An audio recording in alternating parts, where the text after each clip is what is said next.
uma obra que foi um projeto apresentado à Diocese de Petrolina por um grupo de empresários, né?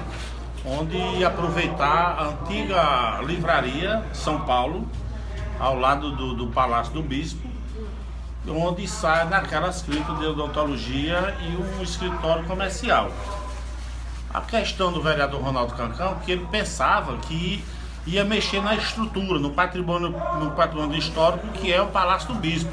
Não vai mexer em nada. Então o vereador não tem um conhecimento do projeto a fundo, entendeu? E trouxe essa polêmica para aqui. Então eu pedi destaque no requerimento dele, mas em seguida eu retirei. Por quê? Porque ele estava pedindo que a ordem pública fosse lá cumprir a lei. E quem deu a licença de construção foi a Secretaria de Ordem Pública, que o secretário se chama Eduardo Carvalho. Então, eu não tinha por que eu pedir destaque nesse requerimento dele. Então, a Ordem Pública que vá lá, certo? Novamente, porque a empresa foi contratada pelo Palácio do Bispo.